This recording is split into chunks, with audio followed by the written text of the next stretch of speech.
आग्रह करूंगा कि वह अपने विचार को व्यक्त करें।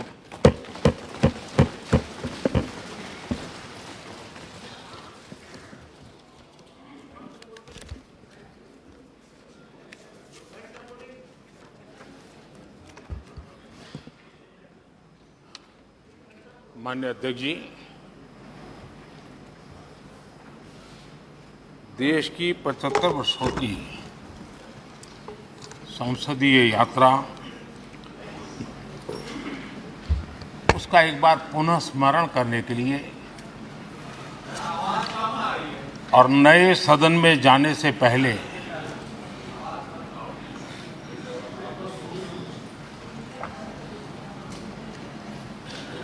उन प्रेरक पलों को, इतिहास की महत्वपूर्ण घड़ी को स्मरण करते हुए आगे बढ़ने का ये अवसर है। हम सब इस ऐतिहासिक भवन से विदा ले रहे हैं।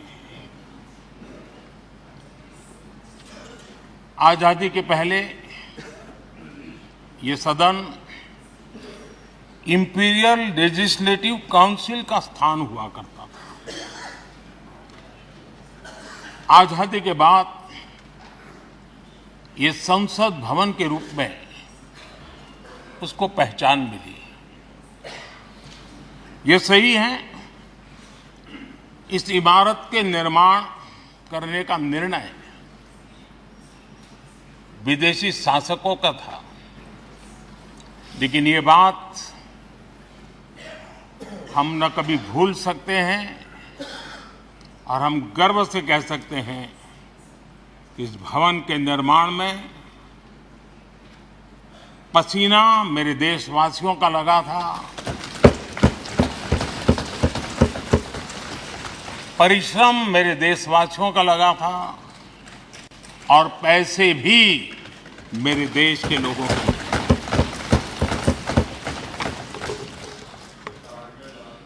इस 75 वर्ष की हमारी यात्रा ने अनेक लोकतांत्रिक परंपराओं और प्रक्रियाओं का उत्तम से उत्तम सृजन किया है और इस सदन में रहे हुए सबने उसमें सक्रियता से योगदान भी दिया है और साक्षी भाव से उसको देखा भी है। हम भले नए भवन में जाएंगे, लेकिन पुराना भवन भी, ये भवन भी आने वाली पीढ़ियों को हमेशा हमेशा प्रेरणा देता रहेगा।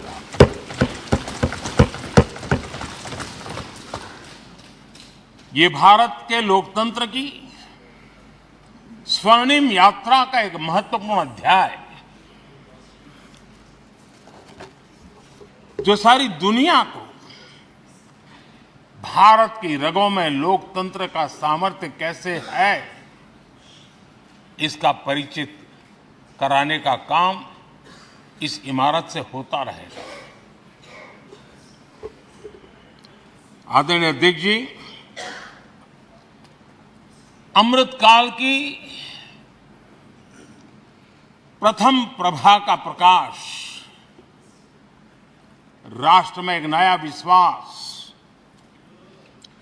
नया आत्मविश्वास, नया उमंग, नए सपने, नए संकल्प और राष्ट्र का नया सामर्थ्य उससे भर रहा है। चारों तरफ आज भारतवासियों की उपलब्धि की चर्चा हो रही है और गौरव के साथ हो रही है। ये हमारे 75 साल के संसदीय इतिहास का एक सामूहिक प्रयास का परिणाम है, जिसके कारण विश्व में आज वो गूंज सुनाई दे रही है। आदरणीय अध्यक्ष जी, चंद्रयान 3 की सफलता न सिर्फ पूरा भारत, पूरा देश अभिभूत है और इसमें भारत के सामर्थ्य का एक नया रूप जो आधुनिकता से जुड़ा है, जो विज्ञान से जुड़ा है, जो टेक्नोलॉजी से जुड़ा है, जो हमारे वैज्ञानिकों के सामर्थ्य से जुड़ा है, जो 140 करोड़ देशवासियों के संकल्प की शक्ति से जुड़ा हुआ है, वो देश और दुनिया पर एक नया प्रभाव पैदा करने वाला है। ये सदन और इस सदन के माध्यम से मैं फिर एक बार देश के वैज्ञानिकों और उनके साथियों को कोटि कोटि बधाइयां देता हूं, उनका अभिनंदन करता हूं।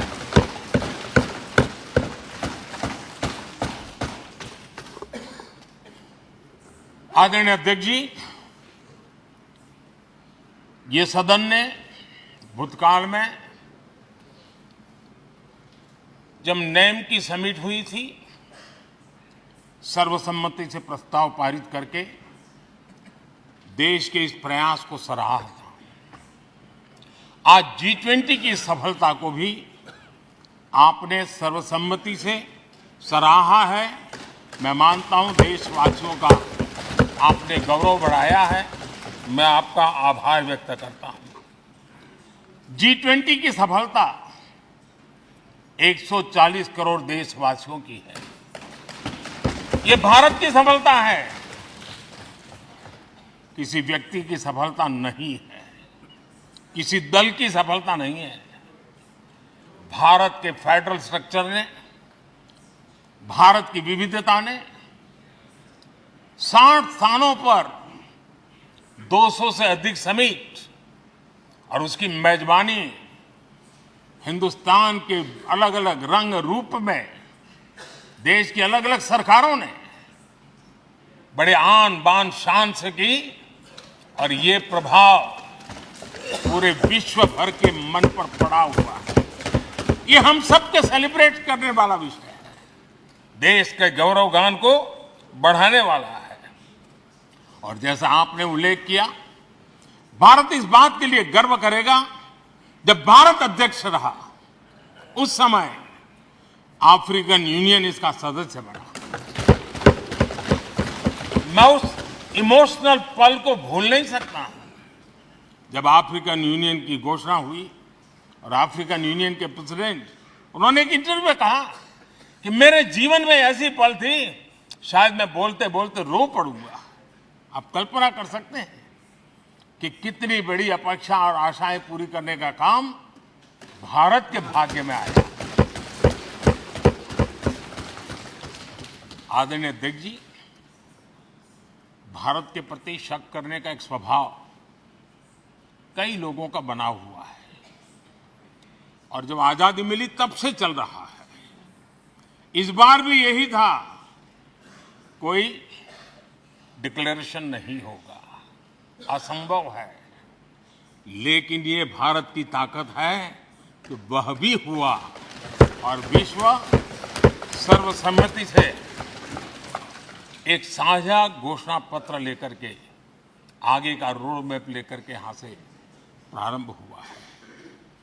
और अध्यक्ष जी, आपके नेतृत्व में, क्योंकि भारत की अध्यक्षता नवंबर के आखिरी दिन तक है, इसलिए अभी हमारे पास जो समय है उसका उपयोग हम करने वाले हैं और आपकी अध्यक्षता में दुनिया भर के ये जो G20 के सदस्य हैं, P20 पार्लियामेंट के स्पीकर्स की एक समिट जैसे आपने घोषणा की, सरकार का आपके इस प्रयासों को पूरा समर्थन रहेगा, पूरा सहयोग रहेगा। आदरणीय अध्यक्ष जी, हम सबके लिए गर्व की बात है कि आज भारत विश्व मित्र के रूप में अपनी जगह बना पाया है। पूरा विश्व भारत में अपना मित्र खोज रहा है। पूरा विश्व भारत की मित्रता को अनुभव कर रहा है और उसका मूल कारण है हमारे जो संस्कार है वेद से विवेकानंद तक जो हमने पाया है। सबका साथ सबका विकास का मंत्र आज विश्व को हमें साथ लाने में जोड़ रहा है। आदरणीय अध्यक्ष जी, ये सदन से विदाई लेना एक बहुत ही भावुक पल है। परिवार भी अगर पुराना घर छोड़कर के नए घर जाता है तो बहुत सारी यादें कुछ पल के लिए उसको झकझोर देती है। और हम जब ये सदन को छोड़ के जा रहे हैं तो हमारा मन मस्तिष्क भी उन भावनाओं से भरा हुआ है, अनेक यादों से भरा हुआ है। खट्टे मीठे अनुभव भी रहे हैं, नोकझोंक भी रही है, कभी संघर्ष का माहौल भी रहा है और कभी इसी सदन में उत्सव और उमंग का माहौल भी रहा है। ये सारी स्मृतियां हमारे साथ हम सबकी साझी स्मृतियां हैं, ये हम सबकी साझी विरासत है और इसलिए इसका गौरव भी हम सबका साझा है।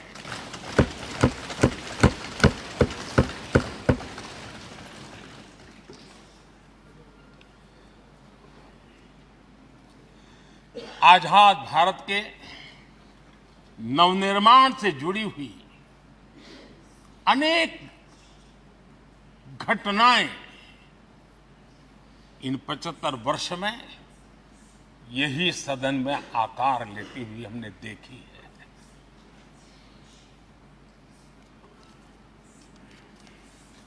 आज हम जब इस सदन को छोड़ करके नए सदन की ओर प्रस्थान करने वाले हैं तब भारत के सामान्य मानवीय की भावनाओं को जहां जो आदर मिला है, सम्मान मिला है, उसकी अभिव्यक्ति का भी एक अवसर है। और इसलिए आदरणीय अध्यक्ष जी, मैं पहली बार जब संसद का सदस्य बना और पहली बार एक सांसद के रूप में इस भवन में मैंने प्रवेश किया तो सहज रूप से मैंने इस संसद भवन के डोर पक्ति पर अपना शीश झुका करके इस लोकतंत्र के मंदिर को श्रद्धा भाव से नमन करते हुए मैंने पैर रखा था। वो पल मेरे लिए भावनाओं से भरी हुई थी, मैं कल्पना नहीं कर सकता था। लेकिन भारत के लोकतंत्र की ताकत है, भारत के सामान्य मानवीय की लोकतंत्र के प्रति श्रद्धा का प्रतिबिंब है कि रेलवे प्लेटफॉर्म पर गुजारा करने वाला एक गरीब परिवार का बच्चा पार्लियामेंट पहुंच गया।